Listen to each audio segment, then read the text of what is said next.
Beleza. Vamos lá agora iniciar nossa aula de culpabilidade.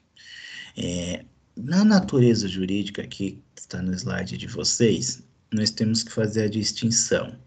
Se adotarmos a teoria tripartida, o que diz a teoria tripartida? Crime é fato típico, ilícito, culpável. Então, se a gente está falando da teoria tripartida, a culpabilidade é o quê? É um elemento do crime. Qual elemento? Terceiro elemento do crime. Primeiro elemento, fato típico. Segundo elemento, ilícito.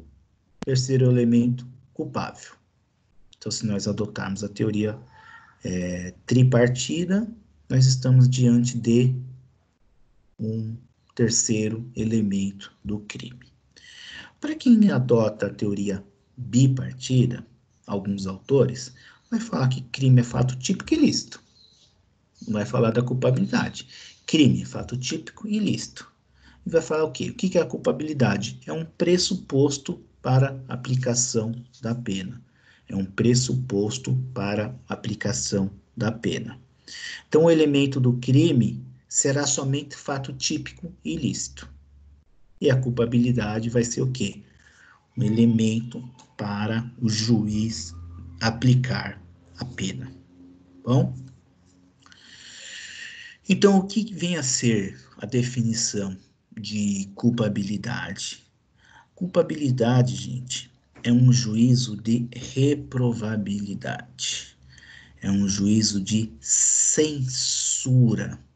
Esse juízo de censura que recai sobre a formação e a manifestação de vontade do agente. Então, a definição de culpabilidade é um juízo de reprovabilidade, é um juízo de censura que recai sobre a formação e a manifestação de vontade do agente, tá? Um autor que eu gosto muito, e que eu expliquei já para vocês desde a aula passada, é o professor Kleber Masson, promotor de justiça. Então, boa parte do que eu estou falando aqui para vocês, eu peguei das obras dele, que é uma obra muito rica, tá? Então, se você tiver, me indica um livro que é um livro bastante completo, que fala sobre a parte geral do Código Penal, eu indicaria o livro dele, professor Kleber Masson, promotor de justiça aqui de São Paulo, e é um excelente professor aí, se vocês olharem no YouTube aí, vocês vão ver que é uma pessoa assim muito, um jovem, né, um jovem professor muito inteligente, assim, inteligência ímpar, tá? Oi? Uma, eu assisti uma aula dele, até da Noava, né, da Magna Carta, também fiquei apaixonada por ele. Ele é muito jovem, né? Se você olhar, ele deve ter 43 anos ali, 44 anos. Ele é promotor de justiça, ele tem uma didática assim muito interessante, assim. Ele é muito bom. Então eu tenho o livro dele, eu uso bastante o livro dele para ajuda a preparar a aula, porque se você pega um livro mais antigo, tem umas teorias muito antigas, né? Então ele é muito jovem, muito interessante, tá? Então, Tá dentro das na aula teorias da magna, culpabilidade, professor. aula magna, né? Na aula Perfeito. magna tem um vídeo dele, é Que isso que bom. a Val tá falando aí, e é muito realmente bom, o cara é fera. Bom que vai de encontro com o que a gente está dando aqui, porque eu pego boa parte aí das obras dele, e é bom que a aula magna está indo bem de encontro, que se eu tivesse pegando aqueles livros antigos lá, não ia bater. Mas é bom que a aula magna seja dele, muito bom. Então vamos falar então das teorias da culpabilidade. Nós temos aqui o sistema clássico, o neoclássico, o sistema finalista. Então, para que não fique falando de um sistema que o nosso código não adotou, vamos direto falar para o sistema que o código adotou. Qual foi o sistema que o código adotou? Sistema finalista, teoria normativa pura. que seria essa teoria normativa pura? Ele vai falar que os elementos da culpabilidade são 3. Quais são esses 3 elementos da culpabilidade? A imputabilidade, a potencial consciência da ilicitude e o estrito cumprimento do dever legal, tá? Nesta ordem que eu falei para vocês.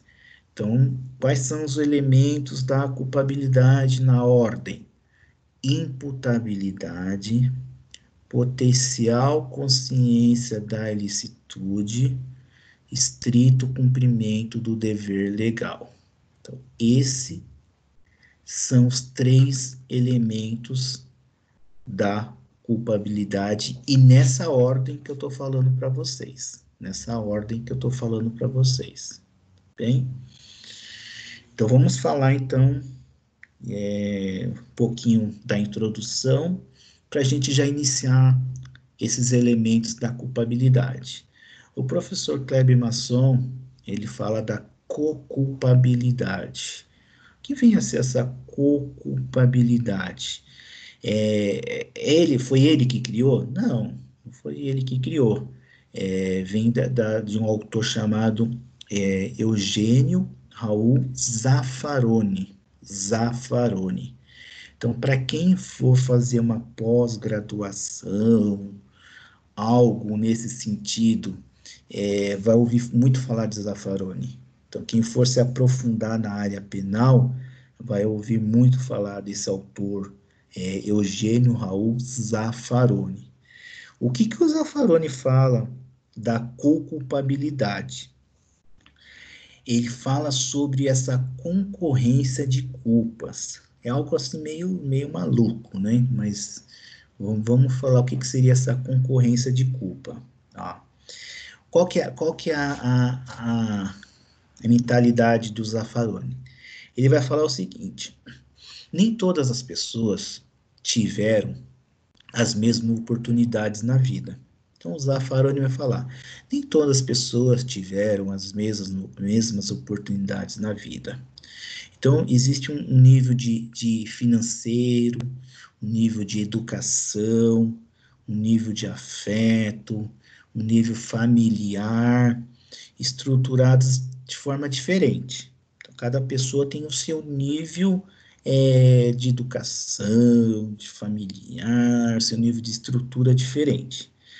Essa co-culpabilidade vai falar o seguinte, que essas pessoas que estão à margem aí, elas estão excluídas. O que são essas pessoas excluídas? Que estão à margem da sociedade. Então, a culpabilidade também deve ser não só da pessoa que cometeu esse delito, mas quem tem culpa também? Família. Quem tem culpa também? A sociedade. Então, a pessoa não é culpada sozinha. O agente não é o culpável sozinho. O agente tem culpa? Sim, mas a família, a sociedade também tem culpa, tá? Tem mais a família, mais a sociedade. Então, essa seria a teoria da co-culpabilidade. Existe previsão legal disso? Não existe previsão legal disso. Pode ser usado no Brasil? Pouco. O STJ entende que não pode ser utilizada a teoria da culpabilidade no Brasil. Para o STJ, não pode ser utilizado, não.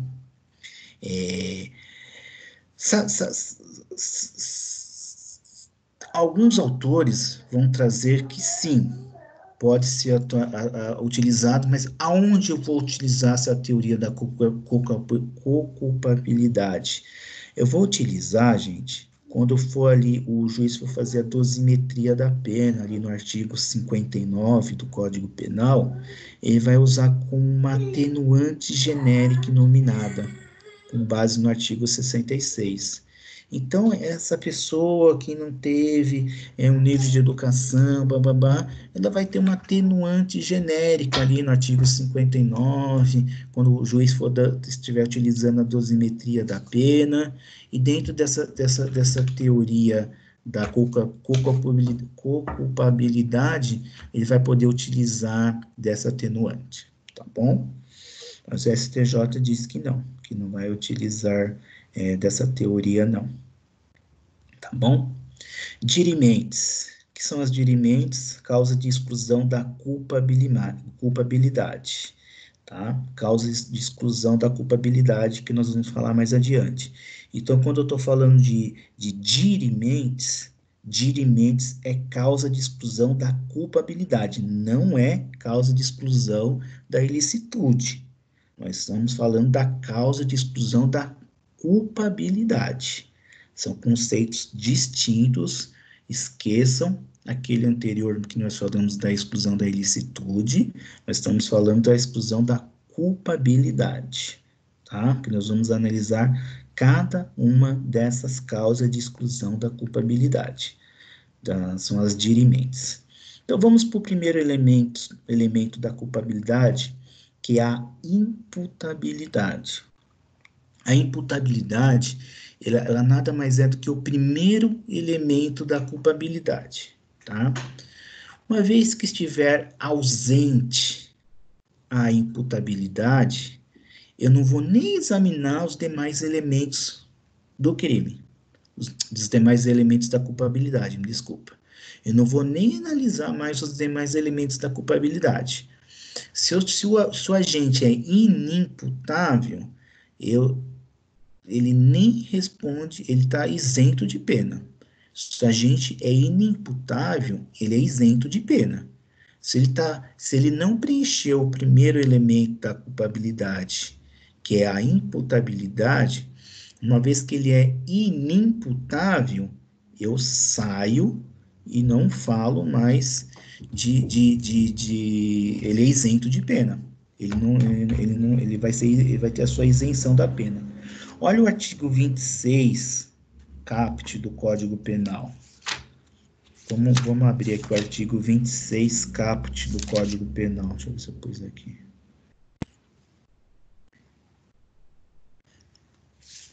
Ok, né? Artigo 26. Que diz o artigo 26? Imputabilidade penal, inimputáveis. É isento de pena o agente que, por doença mental, desenvolvimento mental incompleto ou retardado, era, ao tempo da ação ou omissão, inteiramente incapaz de entender o caráter ilícito ou determinar-se de acordo com esse entendimento. Então, o artigo 26 do Código Penal já traz aqui a definição do que seria um agente inimputável, tá? A imputabilidade, gente, a gente pode ser entendida de duas formas. A primeira forma é o intelectivo, segunda forma, o volitivo. Intelectivo, gente, o que seria o intelectivo? É o intelectual do ser humano, né? Nós vamos ter duas capacidades aqui, capacidade de entender e querer, e a capacidade de entendimento e autodeterminação. Então, dentro do intelectivo, do intelectual do ser humano, é a capacidade de entender o caráter ilícito do fato. Então, é a capacidade de entender o caráter ilícito do fato e de determinar-se de acordo com esse entendimento, de acordo com o artigo 26 do Código Penal. Então, se a gente não tem essa capacidade de entender o caráter ilícito, ele não tem a capacidade de entender, ele é inimputável. Ele não responde pelo crime da mesma forma que uma pessoa que responderia normalmente. Ele vai responder diferente, de forma diferente que nós vamos ver hoje. E o caráter volitivo é o fato de determinar-se de acordo com esse entendimento. Ele não consegue compreender de que ele está cometendo um ilícito penal. Ele não tem capacidade de entender isso. É a mesma coisa que a gente diz no popular, né? Ele mata uma pessoa e vai ali tomar um suco de laranja como se nada tivesse acontecendo. Ele não tem o discernimento, ele não compreende que aquilo é ilícito. Ele não vai entender, eu cometi um crime, aquilo é ilícito, é contra a lei. Não, ele não consegue entender dessa forma, tá? Nosso Código Penal, ele entende de que forma? Ele adotou de que forma? Nós temos aqui o critério cronológico. O que seria o critério cronológico, gente? Critério cronológico refere-se à idade do ser humano. O nosso Código Penal, ele entende o seguinte: o indivíduo que tem, que não completou a palavra, completou 18 anos de idade, ele não tem a capacidade de entender o caráter ilícito da pena, do fato. Ele não tem capacidade de entender o caráter ilícito do fato. Isso daí é um critério que cronológico. É claro que muitas pessoas de 17, 16, 15 anos já entendem esse caráter ilícito, até menos idade. Se você pegar uma pessoa de 14 anos, ela vai entender que esse caráter é ilícito. Mas o nosso Código Penal, a nossa Constituição Federal, adotou o critério que só se tem essa plena capacidade de entender o caráter ilícito a partir dos 18 anos de idade. Então, esse é o critério que? Cronológico. A partir dos 18 anos de idade, a pessoa adquire essa capacidade de entender o caráter ilícito do fato. Somente a partir dos 18 anos de idade. Então, esse é o primeiro critério aí para a gente analisar. O que seria esse primeiro critério? Os 18 anos de idade, essa parte cronológica. Tenho 17 anos, 11 meses e cometo um crime. Eu vou responder como fosse maior de idade, vou estar sujeito a uma pena? Não, gente. Eu vou estar sujeito ao quê? Ato infracional. O Código Penal entende que só se adquire a plena capacidade a partir dos 18 anos de idade. Abaixo de 18 anos de idade, eu vou estar sujeito ao quê? Estatuto da Criança e Adolescente. Eu cometo um crime? Não, cometo um ato infracional. Bom, em que momento eu analiso essa idade? Em que momento eu analiso isso daí de ter cometido crime? Cometi um crime. Em que momento que eu analiso se ele tem a capacidade ou não de responder por esse crime? Vamos nos recorrer ao artigo. Qual artigo? O artigo 26 do Código Penal. O que diz o artigo 26 do Código Penal? É isento de pena o agente que, doença mental, então, ao tempo da ação ou omissão. Então, em que momento que eu vou verificar a idade do sujeito? No momento da prática da conduta. No momento da prática da conduta. Nosso código adotou no tocante ao tempo do crime, no momento em que ele pratica a conduta. Está lá no artigo 26 do Código Penal, ao tempo da ação e omissão. Coloquei em amarelo para vocês na transparência. Ao tempo da ação e omissão. É nesse momento em que é verificado a imputabilidade do agente. Em que momento? Em que momento da ação e omissão. Então, a falta de imputabilidade aí, ele vai ser inimputável de acordo com o artigo 26 do Código Penal. Quais são essas causas de imputabilidade penal? Primeira, menoridade. Se ele não completou 18 anos de idade, ele é o quê? Inimputável. Se ele não completou 18 anos de idade, ele é inimputável. Então, a primeira causa de inimputabilidade é a minoridade penal, os 18 anos. Segunda causa, doença mental, desenvolvimento mental incompleto, desenvolvimento mental retardado e, por fim, embriaguez completa, fortuita ou acidental. Embriaguez completa, fortuita ou acidental. Essas são as causas de inimputabilidade. Uma, duas, três, quatro, 5 causas de inimputabilidade que nós vamos entender cada uma delas a seguir. Então, quais são as causas de inimputabilidade? São 5: minoridade, desenvolvimento mental incompleto ou retardado, desenvolvimento mental incompleto, e a embriaguez completa, fortuita ou acidental. Todo tipo de embriaguez vai me deixar inimputável? Não, somente a embriaguez completa, fortuita ou acidental. Nós vamos explicar o que é esse tipo de embriaguez aí, completa, fortuita ou acidental. Ela é bem específica, tá, gente? É muito específica esse tipo de embriaguez aí, completa, fortuita ou acidental. Embriaguez, ele equipara-se a não somente o álcool. Nós vamos falar também adiante, se está diante de um caso de drogas, né?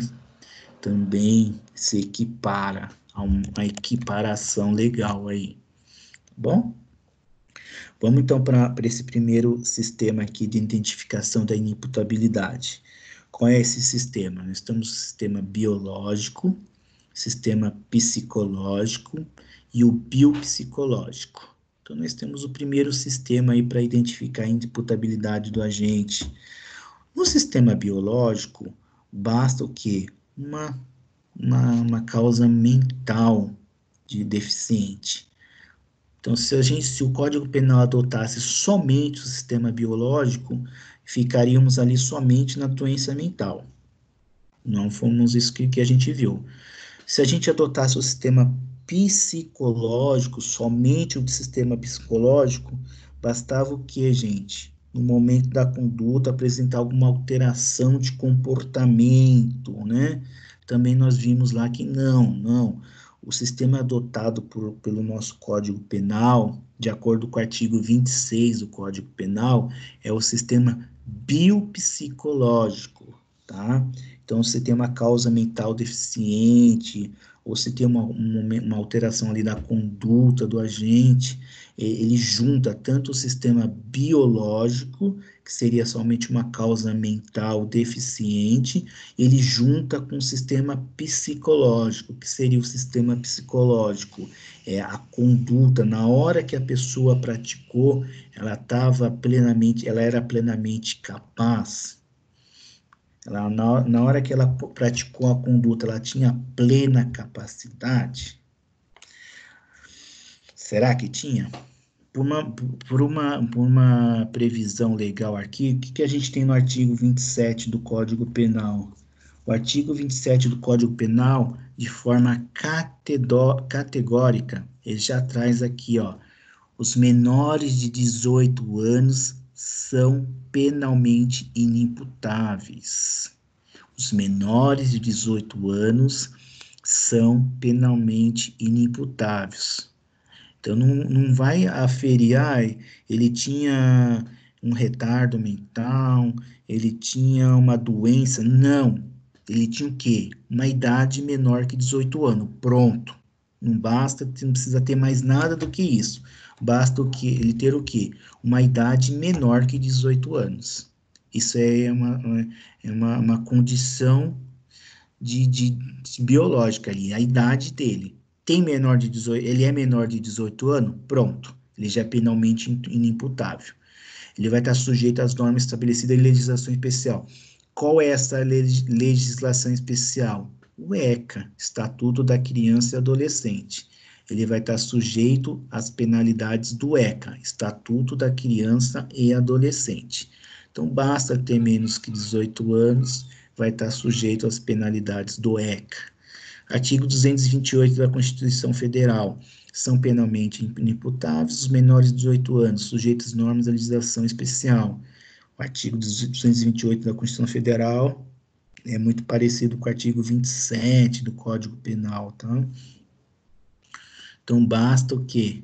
Basta que tenha menos que 18 anos. Então, basta ter o problema mental, agir de acordo com o comportamento, influenciado por problema mental. No caso aqui, se a gente está dentro do sistema de idade, não. Sistema de idade, o próprio nome diz, somente a idade do agente já vai presumir a capacidade dele. Ah, mas na vida prática, professor,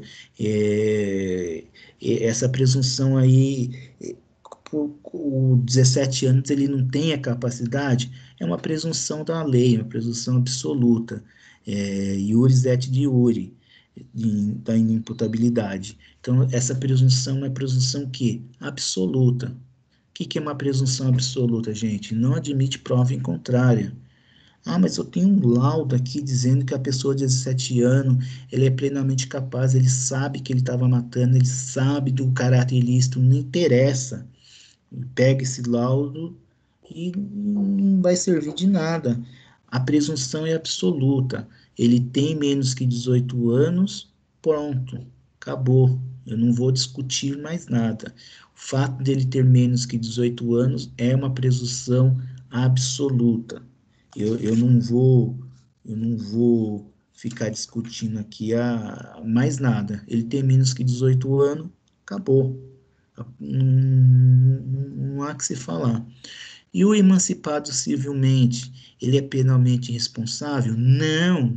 Se ele é emancipado civilmente, isso vai ter na esfera civil as consequências. Para o direito penal, não. Para o direito penal, tem que ter o quê? 18 anos completo. O emancipado civilmente, ele não é penalmente responsável. O emancipado civilmente, ele não é penalmente responsável. Presunção absoluta. E como se prova a minoridade do agente? De que forma eu vou provar a minoridade do agente? Prova a minoridade do agente por meio do quê? Da sua identidade. Da sua identidade. Súmula 74 do STJ. O que diz a súmula 74 do STJ? Para efeitos penais, o reconhecimento da minoridade do réu requer prova de documento hábil. O que é um documento hábil, gente? Carteira de identidade, certidão de nascimento. Esse é um documento hábil para provar que a pessoa é menor de idade. Não, mas pode usar, é parceria. Certo? Ok? Se alguém ia falar. Então, o documento hábil para a pessoa provar que é menor de idade é certidão, carteira de identidade, certidão de nascimento. Esse é o documento hábil. Tá? O menor de 18 anos, então, não importa se ele é emancipado civilmente, para efeitos penais, isso não tem importância nenhuma. Tá? Menor de 18 anos vai ser sempre o inimputável. Menor de 18 anos vai ser sempre inimputável. Bom? Crimes permanentes versus maioridade penal. Então, vou citar um exemplo para vocês. Quando acontece isso de crimes permanentes? O artigo 159 do Código Penal é um exemplo de um crime permanente. O que vem dizer? O que diz o artigo 159 do Código Penal? Extorsão mediante sequestro. Vamos partir do pressuposto. Ele começou a cometer o crime, ele tinha 17 anos, 11 meses e alguns dias, 29 dias. Ele tinha 17 anos, 11 meses e 29 dias. Foi quando ele começou a cometer esse crime. Ele foi e sequestrou a fulana. Sequestrou a fulana e está lá mantendo ela em cárcere privado. Está lá ligando para a família, pedindo dinheiro. O artigo 159 do Código Penal, extorsão mediante sequestro, vai dizer que é um crime permanente. O flagrante se prolonga no tempo. Enquanto está havendo esse sequestro, está havendo o flagrante dele. Então, ele começou, a gente viu que a teoria adotada é a teoria do tempo da ação, ali, da conduta e da ação. Então, por essa teoria, ele já começou a cometer o crime. Então, ele comete o crime, ele é menor de idade. Durante o cativeiro, ele passa a ser maior de idade. Então, ele está lá mantendo a pessoa em cativeiro, ele atingiu 18 anos, e só depois disso que ele liberta a vítima, ou ele é pego em flagrante ali, porque o flagrante se prolongou no tempo. Nesses casos de crime permanente, gente, o flagrante se prolonga no tempo, ele era inimputável. Se ele passou a ser imputável, ele vai responder como maior de idade. Então, não adianta falar, mas ao tempo da ação lá, que a teoria adota, ele era menor de idade. Não importa. O flagrante se prolonga no tempo. Se eu estou diante de um crime permanente, ele vai responder por maior de idade. É diferente do sujeito que comete um furto. Ele é 17 anos, horas antes do aniversário dele. Então, ele vai fazer aniversário no dia 28 de maio. Ele comete o crime no dia 27 de maio, 10 horas da noite. Aí ele é pego pela polícia, tá lá na delegacia de polícia, abrindo-se inquérito policial, abrindo-se boletim de ocorrência para montar o inquérito policial, e nesse intervalo de tempo ele fica maior de idade. Então ele tá lá no flagrante, e nesse intervalo de tempo ele se torna maior de idade. Quando for fazer o boletim de ocorrência, vai colocar data do fato, 27 de maio de 2020, horário, 10 horas da noite. Então, ele vai responder esse crime como menor de idade. Ele não responde esse crime como maior de idade, porque o flagrante não se prolonga no tempo. Ele foi pego o quê? Cometendo o furto no dia 27 de maio, às 10 horas da noite. Logo, pela teoria adotada pelo nosso Código Penal, ele vai responder o crime como menor de idade. Então, ele vai estar sujeito ao quê? Legislação de Estatuto da Criança e do Adolescente. Ele não vai estar sujeito à penalidade do Código Penal em si. Ele vai estar sujeito a uma legislação especial. Tá bom? A minoridade penal, falamos então para encerrar aqui a minoridade penal. Qual é a minoridade penal? 28 anos de idade. Desculpa, 18 anos de idade. 18 anos de idade. Como que eu atingo a minoridade penal? Completando 18 anos de idade. É no dia que você completou 18 anos de idade. Não vai pegar aquela neura também e falar, ó, pela certidão de nascimento, o sujeito nasceu às 14 horas, então ele vai completar 18 anos às 14 horas. Já é uma coisa de doido isso, né? Não, ele completa no dia que ele fez ele fez aniversário, não no horário que ele fez aniversário, não, basta ser o dia que ele fez aniversário. Então ele completou 18 anos no dia 28 de maio. Dia 28 de maio, ali, meia-noite, ele passa a ser maior de idade. Se ele cometeu o crime 27 de maio, 11 horas e 50 minutos, se não for um crime permanente da extorsão, como eu dei um exemplo, se for qualquer outro crime, ele vai cometer o crime sujeito ao Estatuto da Criança e Adolescente. Ele vai estar sujeito ao ECA, tá bom? Então, doença mental. O que nós temos aqui para falar da doença mental? A doença mental é analisada no seu sentido mais amplo possível. Toda e qualquer enfermidade, né, de natureza física ou psíquica, de natureza física ou psíquica. Então, a doença mental é analisada no seu sentido amplo. Uma doença mental toda e qualquer enfermidade de natureza física ou psíquica, congênita ou adquirida. Então, natureza física ou psíquica, congênita ou adquirida. Permanente ou transitória. Permanente ou transitória.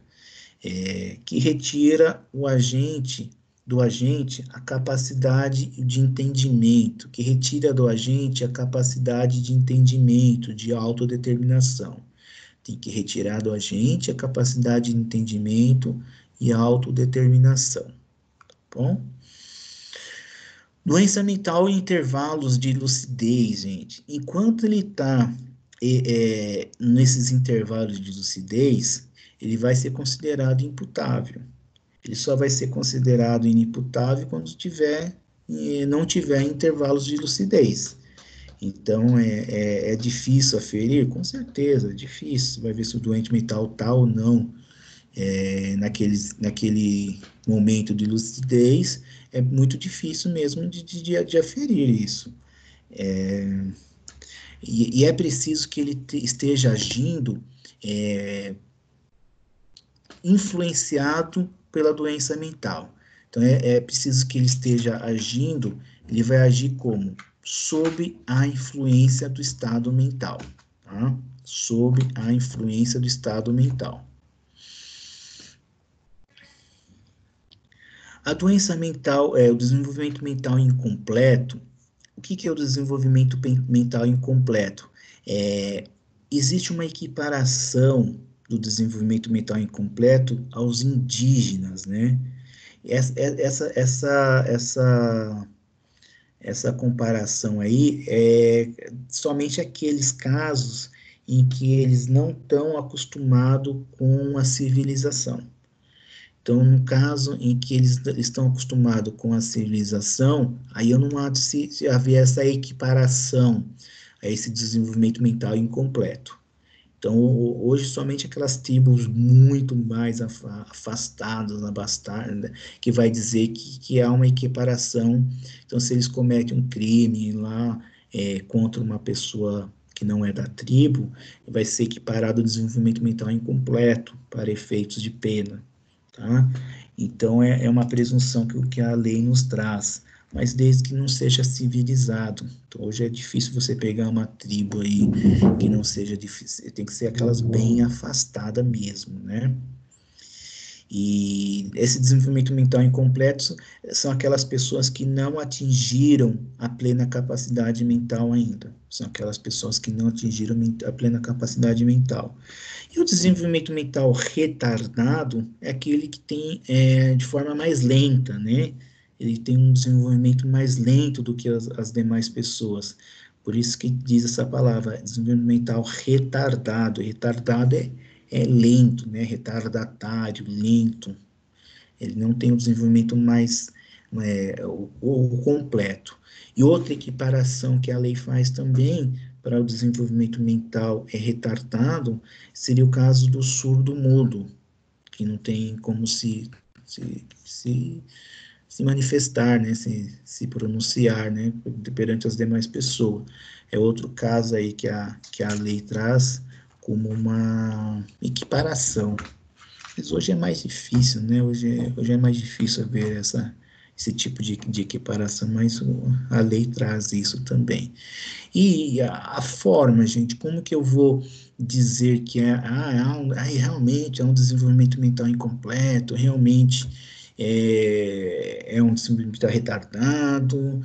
Sempre, por meio do que? O juiz vai instaurar incidentes de insanidade mental, ele fica apartado aos autos principais.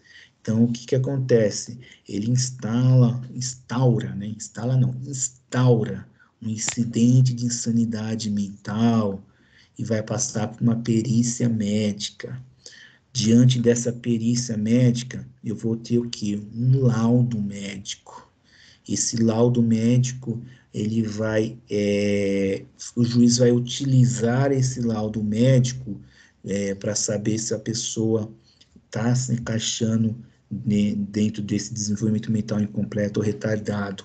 O juiz não é obrigado a utilizar, ele pode aceitar, ele pode rejeitar. O juiz tem o seu livre convencimento, tá?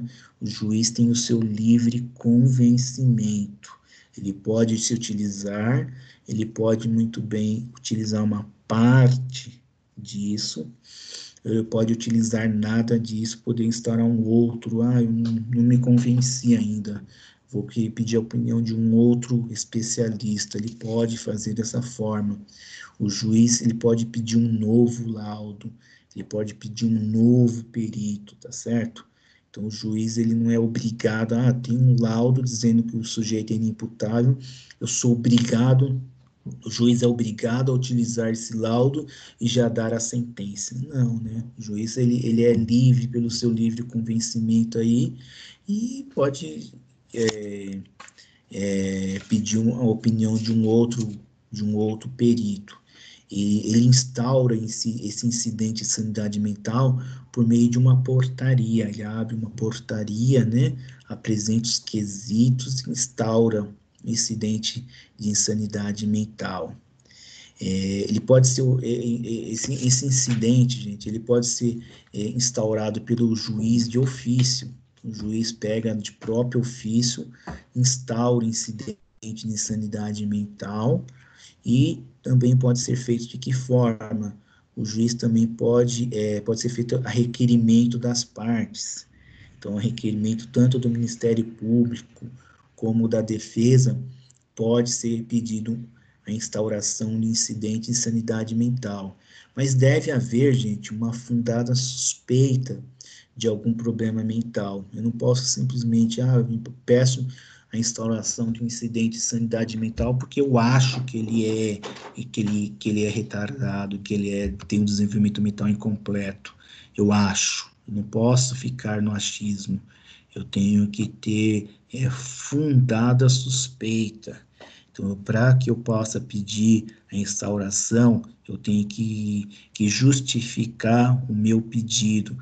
Como que eu justifico o meu pedido? Infundada suspeita, tá bom? Essa decisão, o STJ já se pronuncia dessa forma, tá? E outra coisa que ele não possa ser instaurado contra a vontade do acusado, né?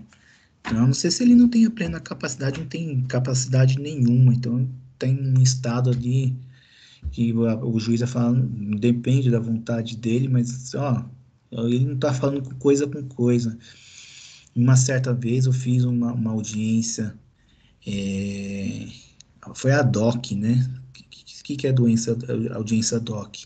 Você faz somente aquele ato ali, porque o advogado não foi, ou não foi juntado nada ali, você faz uma audiência, e a pessoa não falava nada com nada. Então a pessoa era totalmente, não falava coisa com coisa. Então, quando o juiz olhava para minha cara, olhava para a cara do Ministério Público, o juiz não sabia, ele não conseguia sair nem da qualificação do acusado. Então, o juiz suspendeu a audiência e falou, vou instaurar um incidente de sanidade mental aqui, porque se vê claramente de que ele não tem a capacidade nem de responder as perguntas mais fáceis de qualificação. Então, alguma coisa está errada aqui, eu vou instaurar incidente de sanidade mental, pedir para que o perito analise, para que passe para uma junta médica, verifique o que está acontecendo, para depois eu tomar minha decisão. Porque se não sai nem da qualificação do acusado, quem dirá quando ele vai falar sobre o crime que ele suspeita que provavelmente teria cometido ou não. Tá bom? Quando se instaura um incidente de insanidade mental, ainda falando sobre ele, suspende o processo, né? O processo fica suspenso, até que haja um laudo desse incidente de insanidade mental aqui. Então, suspende o processo, mas não suspende a prescrição.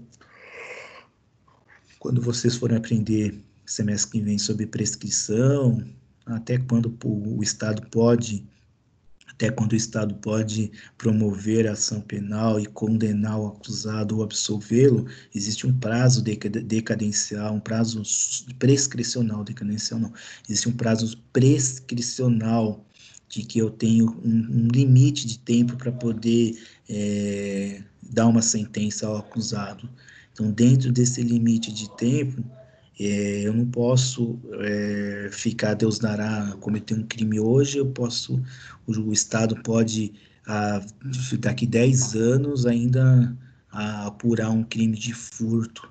Existe um prazo, por tudo existe um prazo prescricional, vocês vão aprender mais adiante.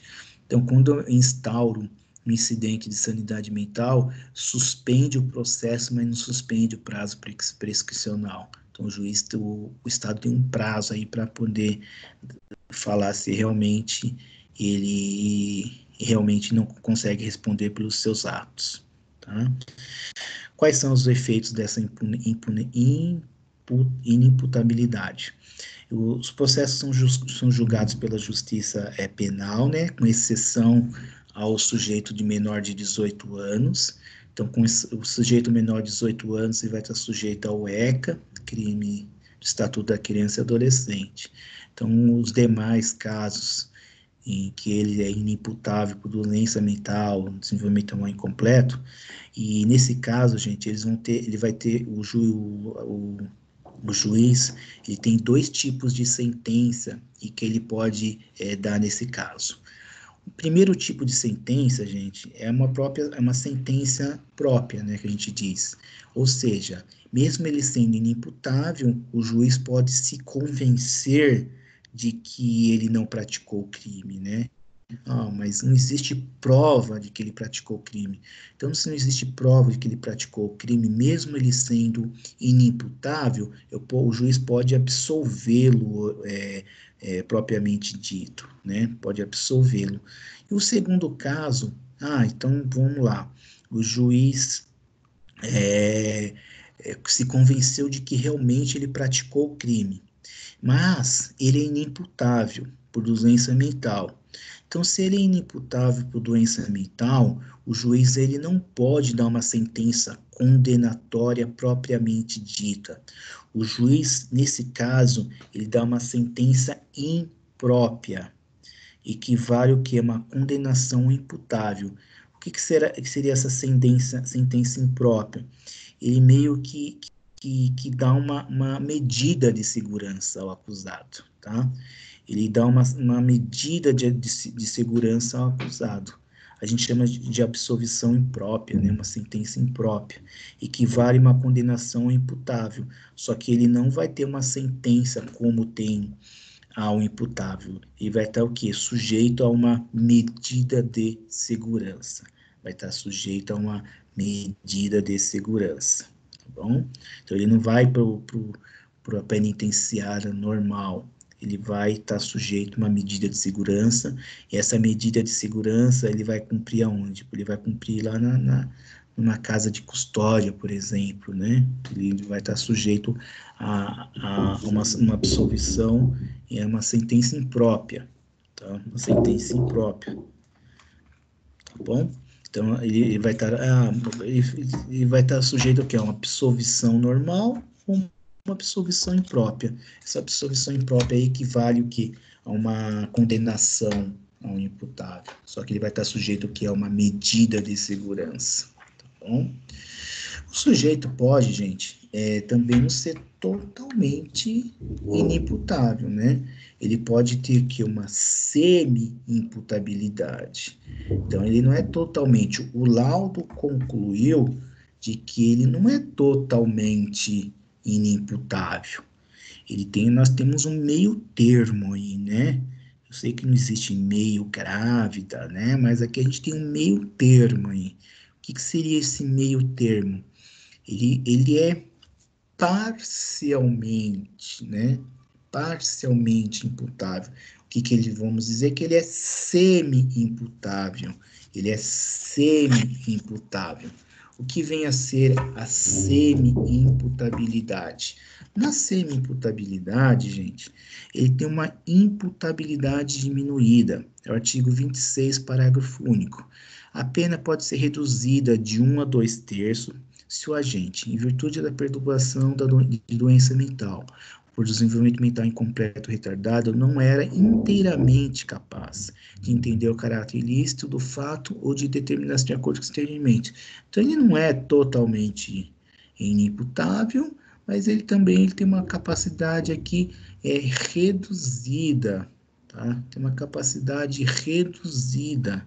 Então, se ele tem uma capacidade reduzida, a gente pode dizer que ele é semi-imputável, tá?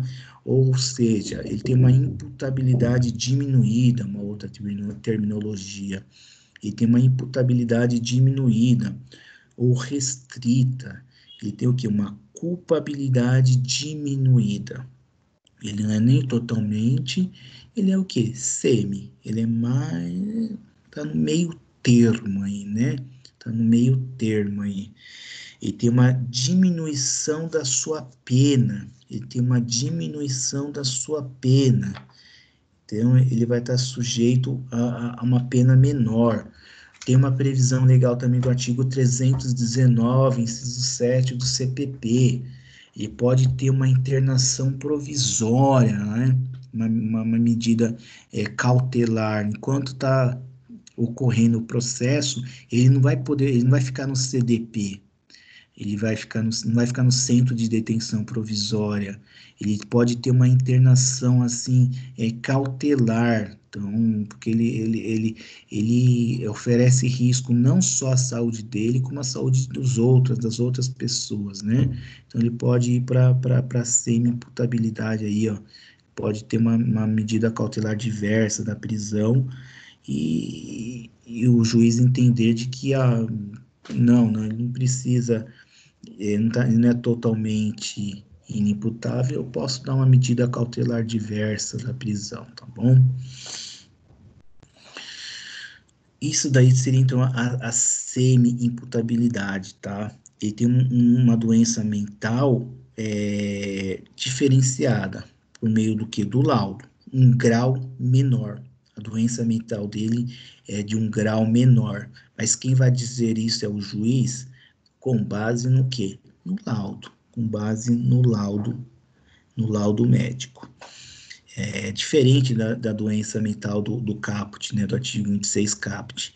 Ali no caput tem um grau maior de discernimento, né? Ele não entende mais as coisas ali, é diferenciado por causa disso. O grau da imputabilidade é menor do que o grau da inimputabilidade, tá?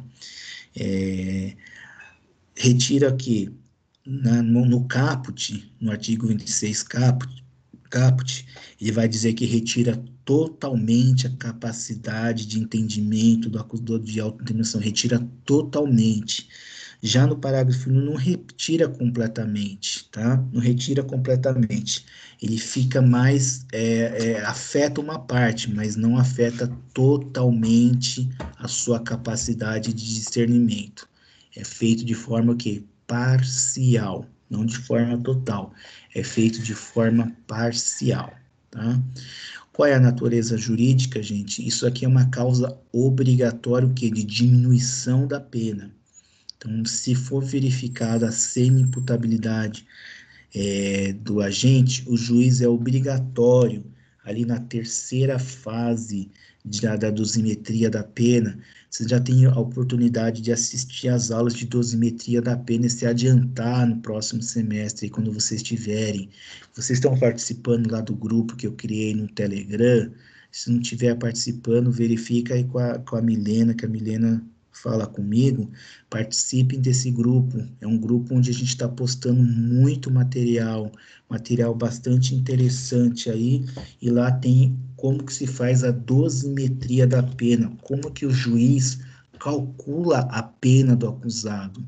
Então, na semi-imputabilidade, o juiz é obrigado, ali na dosimetria da pena, na terceira e última fase da dosimetria da pena, o juiz é obrigado a diminuir a pena do acusado. Ele é obrigado, tá? Oi? Professor, Oi? me confirma só uma questão que eu lembrei agora, fiquei na dúvida. No caso, está falando aí da doença, no caso da doença mental, Certo. vamos pensar na psicopatia. Psicopata, ele não é considerado imputável, né? O psicopata depende do laudo. Se a gente Que é pegar um transtorno laudo, de idade, né? é difícil, Genivalda, no laudo do psicopata, porque depende do grau de psicopatia dele. Então, se você pegar um psicopata, porque acho que no ano passado a gente trouxe uma palestrante que falou sobre os graus de psicopatia, e ela fez vários estudos e, assim, constatou que acho que um percentual enorme de pessoas são psicopatas, mas cada psicopata tem um grau diferente.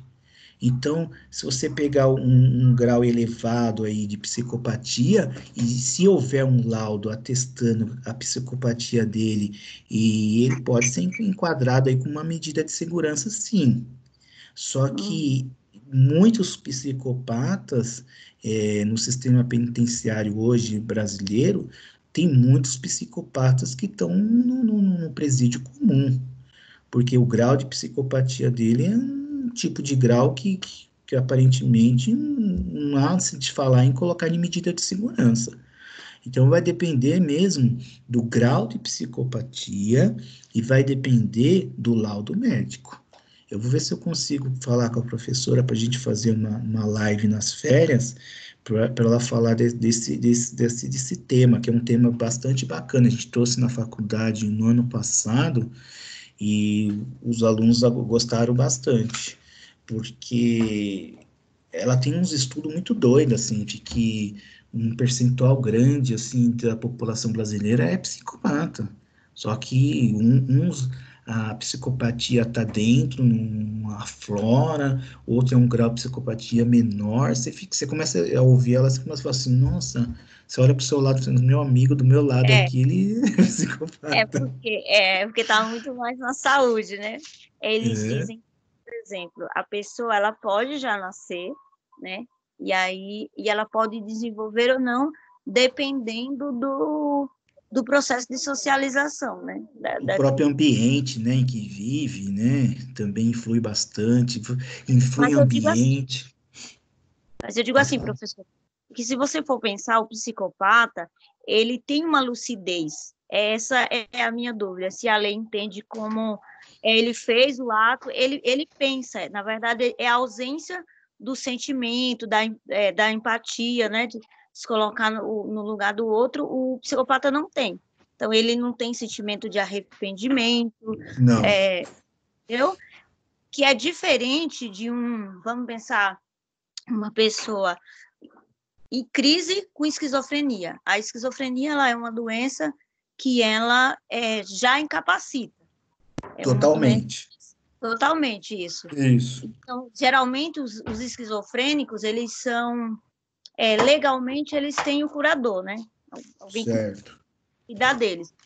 Então, depende de cada transtorno, né? E aí ele está sem noção do que ele está fazendo. Ele pode estar olhando para você e vendo alguém que vai atacar e te matar por isso. Sim, E aí sim, a é um gente não grau, consegue é um que grau de ele doença pensa. mental elevado, isso mesmo. Exatamente. Agora, ele pensa para te matar, né? Sei lá. Isso que eu fiquei na dúvida. É muito difícil, Tem que ser analisado, né, professor? porque assim, nem mesmo um laudo médico vai conseguir ser conclusivo. Ela fala bastante no livro dela, eu comprei e estava lendo o livro dela. Nem mesmo um laudo médico consegue ser conclusivo. Ele consegue, se ele quiser, ele tem um grau de psicopatia assim tão elevado porque ele consegue se passar como uma pessoa normal. Aí é aquilo que você falou, vai ter ausência de sentimento, ausência de arrependimento, ele vai matar, ele vai fazer uma outra, vai ter uma outra situação, ele pode ir no enterro da pessoa, chorar pela pessoa, e não tem sentimento nenhum, ele tá fazendo cena ali. Então é muito difícil, é muito assim, não dá para você afirmar nada nesse sentido. É tudo baseado em estudos e depender mesmo, o juiz vai pegar o laudo, vai falar, com base no laudo eu dou essa sentença, mas nada é conclusivo. Eu trabalhei no CAPS 3 anos, CAPS adulto, e aí eu tinha uma paciente que ela tinha um transtorno de borderline, então é aquela transtorno de personalidade, né? E ela tinha umas Transtorno ideias, não entendi. é borderline que fala, borderline, Sim, borderline, certo. isso. E aí, só que ela tinha umas falas, né? Ela tinha um vínculo comigo, que era no caso, a pessoa que acompanhava ela. E aí ela falava muito em matar. E aí ela se julgava justamente incapaz, mas eu sou incapaz. E aí ela me questionou dizendo assim, Val, se eu matar o meu pai, eu não vou presa, né? Porque eu sou incapaz. Aí eu falei para ela que não, que ela não era porque não tinha um laudo. Mas os incapazes, quando eles são uma ameaça à sociedade, eles vão para um local, eles não são presos normalmente, mas eles vão para por exemplo, um hospital psiquiátrico, que é pior, porque de lá não dá para Isso fugir. mesmo. Perfeito, você fez uma Aí ela conclusão. desistiu da ideia. Você fez uma conclusão assim, que é o que eu costumo falar mesmo. Mais vale você como um advogado, você não pediu para instaurar um incidente de sanidade mental, porque se for instaurado e vai dar uma medida de segurança e vai para casa de custódia, lá, de Taubaté, né? Casa de custódia de Taubaté ali, que é o manicômio judicial que você está dizendo, né? Manicômio judicial, é, do que ele ficar livre, né? Do que ir para uma penitenciária. Porque na penitenciária ele tem um tempo de sair ali. Se ele for para uma casa desse tipo, ele entra e não sai nunca mais. Ou ele sai pior do que ele entrou. Se ele entrou com um grau, vamos colocar de 0 a 10, entrou com um grau 5, ele vai sair com um grau 7, 8 para mais. Então, os próprios remédios que eles vão ficar dopados lá o dia todo, a própria convivência com outras pessoas em situação pior, que nem a conclusão é essa mesmo que você falou, Val. Eles não saem de lá. Se sai, sai pior. Então vamos aqui, para finalizar a aula de hoje, gente, a gente tem só 6 minutinhos. Então, nós estamos falando então qual foi o sistema adotado aqui para aferir a semi-imputabilidade. Nós estamos dentro do sistema, novamente, o biopsicológico, né, que é a perturbação da saúde mental, juntado com a diminuição da capacidade de entendimento e autodeterminação. Nós estamos diante do sistema biopsicológico para saber se a pessoa ela é semi-imputável ou não, tá? A semi-imputabilidade, gente, não exclui a culpabilidade, tá? Não exclui a culpabilidade. Apenas tem a sua diminuição da sua pena. Então, ele pode ter uma pena diminuída de 1 a 2/3, de acordo com o nosso Código Penal, né? Mas dentro dos efeitos aqui, a gente pode ter uma sentença condenatória normal, o sujeito pegou uma pena de 5 anos e teve uma diminuição de 1/3 em razão da sua semi-imputabilidade.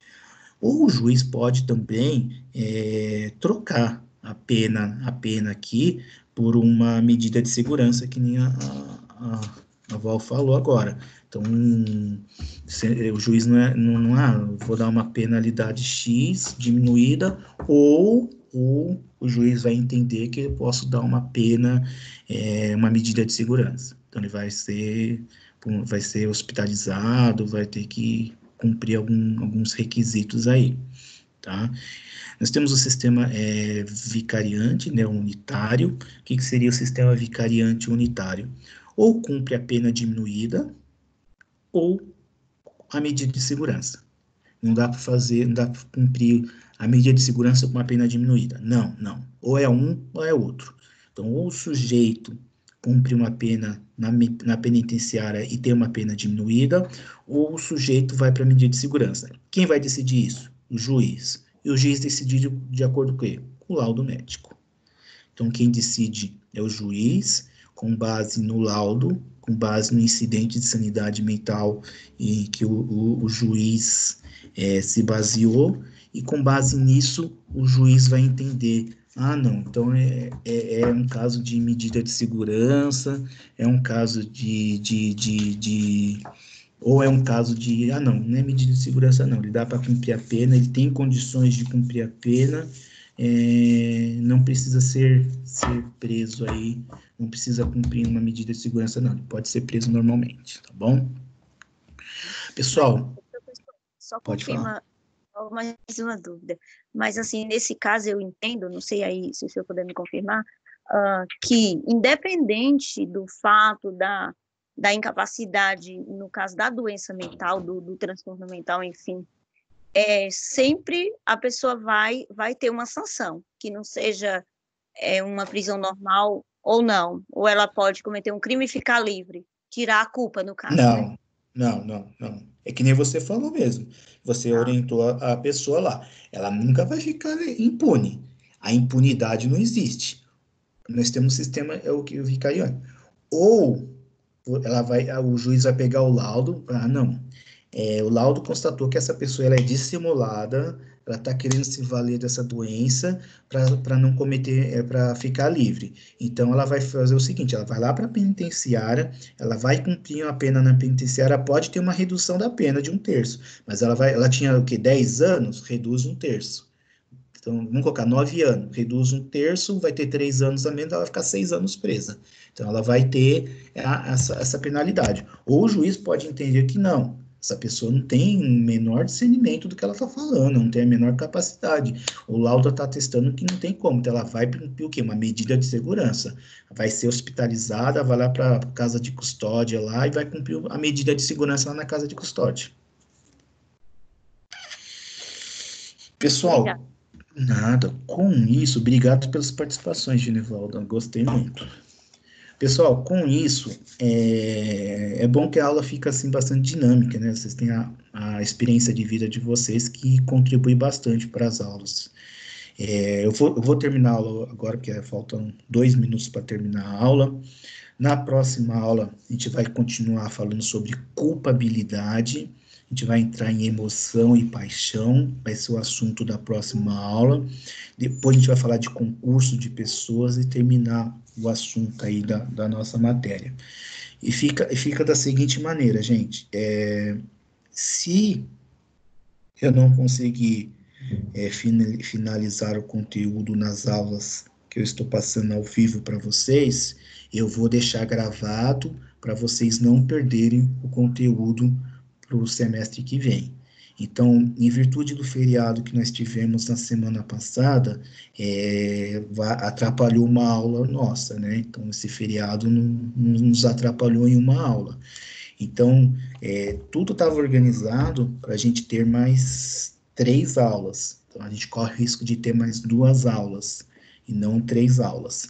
Mas aí eu gravo a aula e disponibilizo a aula para vocês assistirem e terem o conteúdo completo do semestre. Não vai ter prejuízo nenhum no semestre de vocês.